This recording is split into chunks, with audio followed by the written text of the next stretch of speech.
So I know what you're thinking. Homemade bread sounds intimidating, like something only grandma with decades of practice can pull off. I'm about to prove you wrong. It only takes 4 ingredients to make this delicious bread. Probably the ingredients, all 4 of them, are ingredients that you have right inside your home. There's no mixing, no kneading, no fancy equipment. If you can stir something in a bowl, you can make this bread. Let me show you how to do it. Let's get into it. We begin by placing flour in a mixing bowl. Then we're going to add our salt, which was ingredient number 2. And then we're going to add in dry yeast, which is ingredient number 3. And then we are going to place some hot water into the bowl. And the hot water can't be above 130 degrees, so just get some nice hot water from your tap. And then we are going to mix this all together until it's thoroughly combined. You can see that it's starting to kind of all come together there. Then I'm going to place a saran wrap or a tight cover right over top of the bowl. It needs to be completely covered. It's going to take me 2 wraps here to cover my bowl. And then we're going to let this sit on the counter for 3 hours, a minimum of 3 hours. You can let it set for 5, 6, 7, 8 hours, but at least a minimum of 3 hours. Then we're going to take the saran wrap off the bowl, and we're going to add a little bit of flour to the top of it. I'm also going to flour a flat surface here because I'm going to scoop this dough onto the flat surface here on my counter, and I'm just going to kind of toss it with one of my kitchen scrapers. So there's no kneading of this dough, but we do have to kind of push it around a little bit here. So I'm going to grab it out of the bowl here, and you can see if your fingers have a little bit of flour on it, it comes out of the bowl a little bit easier. Scraping that all together there, and then there we go, down onto the flat surface. I'm going to sprinkle a little bit of not sugar but flour on top of the dough mixture there. I'm going to get my kitchen scraper, and I'm just going to kind of push the dough around a little bit, turning it from side to side, pushing down on it just for a few seconds here, just to kind of move that flour into that dough mixture. There we go. We're going to push down there a couple times. Kind of looks like more of like a round piece of dough, but you can kind of put it in any shape that you'd like. Pushing down on it here. And then I'm going to get ready to,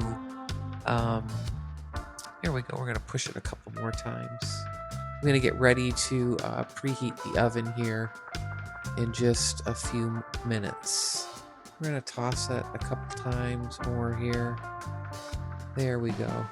Now we're going to place it back in the bowl here before we preheat the oven, but we're going to add some parchment paper to the bowl. Prior to that, I'm going to crinkle up my parchment paper because your parchment paper actually works a little bit better when you can control it. When you wrinkle it up, you've got a little bit more control. So in goes the parchment paper, in on top of that goes the dough, and I'm going to just throw a hand towel, kitchen towel, over top of that while I heat my oven up. I'm going to heat my oven up to 450 degrees, and I'm going to take my Dutch oven here, lid and bottom of the Dutch oven. I'm going to place that into the oven, and I'm going to allow that pot to heat up with the oven. So I'm just heating up the pot while the oven heats up. Next, once the pot is heated up, we're going to take the dough and the parchment paper, place it in the Dutch oven, put the lid on it, and place it back in the oven for 30 minutes. After 30 minutes, we'll take it back out of the oven, and we'll get to take a look at exactly what our beautiful bread looks like. Oh my, look at that. Is that ever beautiful bread? Now we're going to take the parchment paper off of the bread, place the bread back into the Dutch oven uncovered, and put it back into the oven for 20 to 30 minutes uncovered, and that will brown up the crust a little bit. So here we go. All right, friends, hey, this was not intimidating at all. Look at this beautiful bread. I did let it cool off a little bit. I am going to take it out of my Dutch oven, and we're going to set the Dutch oven aside. We're going to cut into this bread. So this only had 4 ingredients, right? And like I said, you know, this is going to taste just like grandma's bread, right? And it's not intimidating. Even though we think we could never make bread like grandma did, you certainly can. Only 4 ingredients, super easy. You watched it all come together. Now let's cut into it and see just how great this bread is. Look at that. So soft in the middle, a nice crusty crust on the outside, and look just how super, super nice that is. Dense and soft. All right, we're gonna cut another piece here.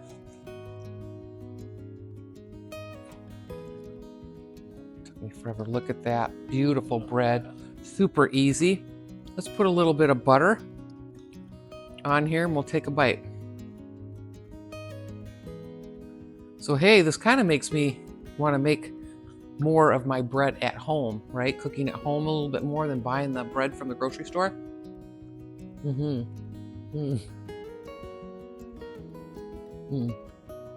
So fresh.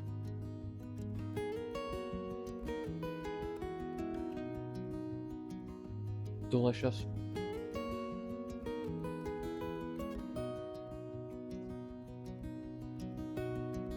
Ten out of 10. That butter on top of it. Wow, a homemade fresh loaf of bread, just like Grandma made it. So there you go, friends. An easy 4-ingredient bread recipe. So let's get cooking this bread at home, right? I'll see you in the next one. Take care.